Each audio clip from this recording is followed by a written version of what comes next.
నమస్తే. ఇవాళ టాపిక్ వచ్చేసి ఆల్కహాల్ అడిక్షన్. ఇది మన కుటుంబాల్లో చాలామంది ఉన్నదే. ఇది ఈ ఈ అడిక్షన్ ఎందుకు వస్తుంది? అసలు ఎందుకు అంత బానిసలుగా మారుతారు ఈ మందుకు అనేది మనతో పాటు వివరించడానికి, దానికి ఉన్న అసలు ఎలాంటి జాగ్రత్తలు తీసుకోవాలి అని చెప్పేసి సైకియాట్రిస్ట్ డాక్టర్ కేశవరావు గారు ఉన్నారు. ఆయనతో మాట్లాడదాం. ఆయన కూడా కొన్ని సలహాలు తీసుకుందాం. నమస్తే సార్. నమస్తే sir, alcohol addiction even depend అనుకోవచ్చు. ఎందుకు వస్తుంది సార్ ఈ ఆల్కహాల్ అడిక్షన్? ఎందుకు అంతగా మనము దానికి డిపెండ్ అయిపోతుంటాం? ఒకటి ఎడిక్షన్ అనేటువంటిది ఒక్కొక్కళ్ళ వ్యక్తిత్వాలను బట్టి కూడా ఉంటుంది, పరిస్థితులను బట్టి కూడా ఉంటుంది. కొంతమంది ఇప్పుడు ఆల్కహాల్ చాలామంది ఇప్పుడు ఈ రోజుల లోపల యువకులందరూ సేవిస్తున్నారు. కొంతమంది ఎడిక్ట్ అవుతారు, ఎందుకంటే వాళ్ళ యొక్క బ్రెయిన్ కెమిస్ట్రీ అనేటువంటిది డిఫరెంట్గా ఉంటుంది. వాళ్ళకి ఆ అనుభూతి మళ్ళీ మళ్ళీ కావాలని తర్వాత తీసుకోవటం, తర్వాత దాని నుంచి బయటికి రాలేకపోవటం ఉంటుంది. రెండోది వాళ్ళ యొక్క జీవన శైలి.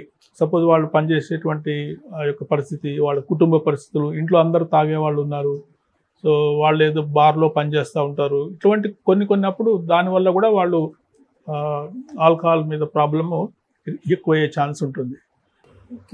సార్, దీన్ని మానుకోవాలి అనుకున్నప్పుడు మాత్రం చాలా ఇబ్బందులు వస్తూ ఉంటాయి. వాళ్ళకి షివరింగ్ ప్రాబ్లం కానీ, ఏదైనా స్టమక్ పెయిన్ కానీ, ఏదో ఒక రకమైన ప్రాబ్లం వస్తూనే ఉంటుంది. ఒకవేళ మానాలి అనుకుంటే కుటుంబంలో సమస్యలు ఎక్కువ అవుతున్నాయనో, లేకపోతే ఇంట్లో తిడుతున్నారనో, గొడవలు అవుతున్నాయో అని చెప్పేసి ఏదో ఒక కారణం వల్ల వాళ్ళు మానేయాలి అనుకున్నప్పుడు వాళ్ళకి ఒక రకమైన జబ్బులు ఏర్పడతాయి, ఏదో ఒక రకంగా. ఎందుకంటారు? ఒకటి, ఇప్పుడు ఫస్ట్ ఆల్కహాల్ ప్రాబ్లం ఉన్న వాళ్ళ లోపల ఆ వ్యక్తి తనకు ఆల్కహాల్ ప్రాబ్లం ఉంది అని యాక్సెప్ట్ చేయాలి. ఆ ప్రాబ్లం యాక్సెప్ట్ చేసి ట్రీట్మెంట్కి వచ్చినప్పుడే ట్రీట్మెంట్ సక్సెస్ఫుల్ అయ్యే అవకాశాలు ఉంటాయి. నాకు ప్రాబ్లం లేదు, ఉట్టిగానే ఫ్యామిలీ మెంబర్స్ ఒత్తిడి వల్ల వస్తే మాత్రం అది ట్రీట్మెంట్ చాలా కష్టం. సో ఒకసారి ట్రీట్మెంట్కి ఒప్పుకున్న తర్వాత ఇప్పుడు మెయిన్గా ఏమవుతుందంటే, చాలా హెవీగా డ్రింక్ చేసేవాళ్ళు ఒకటేసారి ఆఫ్ చేసినప్పుడు వాళ్ళకు విడ్రాయల్ సిమ్టమ్స్ వస్తాయి. కొంచెం తాగే వాళ్ళకైతే చేతులు వణకటము అట్లాంటివి ఉంటుంది, 3-4 రోజుల్లో తగ్గిపోతుంది. కానీ హెవీగా డ్రింక్ చేసేటువంటి వాళ్ళకు మానేసినప్పుడు వాళ్ళకు 3-4 రోజుల తర్వాత ఫిట్స్ రావటము, తర్వాత ఒక విధమైనటువంటి మెదడు లోపల మార్పులు వస్తాయి. వచ్చేసి వాళ్ళు డెలీరియం అంటాము, అంటే వాళ్ళకి ఏం చేస్తున్నారో తెలియదు, అలా పోయి చుట్టూ ఏదో కనపడటము, లేని కనపడటము, పురుగులు కనపడటము, వాటి కోసం ఏర్కోవటము, తర్వాత లేచి పరిగెత్తటము. మనం చూసినాం నిజామాబాద్ లోపల వాళ్ళందరూ సీలింగ్ మీద వాక్ చేసినారు. సో అట్లాంటి డెలిరియం అంటాం, అట్లాంటి ప్రాబ్లమ్స్ వస్తాయి. సో సార్, ఇప్పుడు మీరు అన్నట్టుగా ఇప్పుడు ఫస్ట్ స్టేజ్ అంటే తక్కువ తాగిన వాళ్ళకు షివరింగ్ వస్తుంది, ఎక్కువ తాగితే అంటే ఎక్కువ ఆల్కహాల్ ప్రాబ్లం ఉన్న వాళ్ళకి మాత్రం పెయిన్స్ వస్తాయి, ఫిట్స్ వస్తాయి అంటున్నారు. ఇప్పుడు వీళ్ళకి మెడికేషన్ ఎలా ఉంటుందంటారు? యూజువల్గా ఇవన్నీ కూడా మేము డీటాక్సిన్ చేస్తాం. సో అది ఒక 1 వీక్లో అయిపోతుంది. సో ఆల్కహాల్ స్టాప్ చేయదలుచుకున్న వాళ్ళకు, ఎక్కువ తాగుతున్నట్లయితే వెంటనే వాళ్ళకు డీటాక్స్ ట్రీట్మెంట్ ఇన్పేషెంట్గా ఇస్తాము. సో 1 వీక్ లోపల వాళ్ళకి ఆ ట్రీట్మెంట్ అవుతుంది. తర్వాత వాళ్ళకు కౌన్సిలింగ్ చేయటము అది మనము అవుట్ పేషెంట్ కూడా కానివ్వచ్చు. ఓకే, అంటే దీనికి కూడా వాళ్ళు యాక్సెప్ట్ చేయాలా సార్? అంటే మేము ఖచ్చితంగా మానేయాలి మందుని అని చెప్పేసి అనుకొని మీ దగ్గరికి వస్తేనే క్లియర్ అవుతుంది అంటారా? లేకపోతే జనరల్గా బలవంతంగా తీసుకొచ్చైనా కూర్చోబెడితే తగ్గిపోతారు? బలవంతంగా దీనికి ట్రీట్ చేయడానికి అసలు యాక్చువల్గా మన చట్టం ఒప్పుకోదు. ఇప్పుడు కొత్తగా వచ్చిన మెంటల్ హెల్త్ యాక్ట్ లోపల ముఖ్యంగా ఆల్కహాల్ ట్రీట్మెంట్ లాంటివి చేయడానికి వీల్లేదు.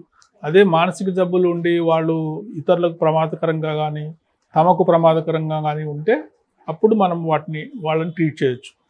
జనరల్గా వాళ్ళు మన కంట్రోల్లో ఉండరు కదా సార్. అంటే ఇప్పుడు పొద్దున లేచిన వెంటనే వెళ్తారు తాగడానికి, మళ్ళీ నైట్కి వస్తారు, అప్పుడు కూడా మందులోనే ఉంటారు. సో వాళ్ళని మనం ఎలా క్యూర్ చేయగలుగుతాం అంటారు? ఇది చాలా డిఫికల్ట్ అండి ఫ్యామిలీస్ కూడా, ఎందుకంటే మనం ఇప్పుడు ఫోర్స్ఫుల్గా ట్రీట్మెంట్ ఇచ్చేందుకు లేదు.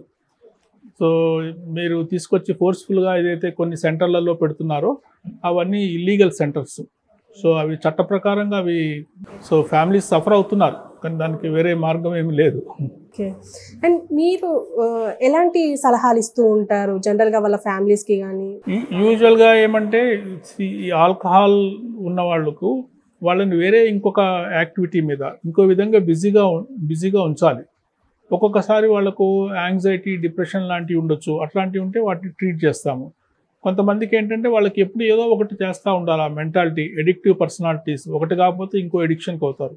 సో అట్లాంటి వాళ్ళని close monitoring, family members support, దానివల్ల కొంతమంది ఇంప్రూవ్ అవుతారు.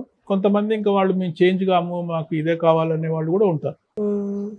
అంటే దీనికి మెడికేషన్ అంటూ ఏమి ఉండదు అంటారా? మెడికేషన్స్ ఉంటాయి.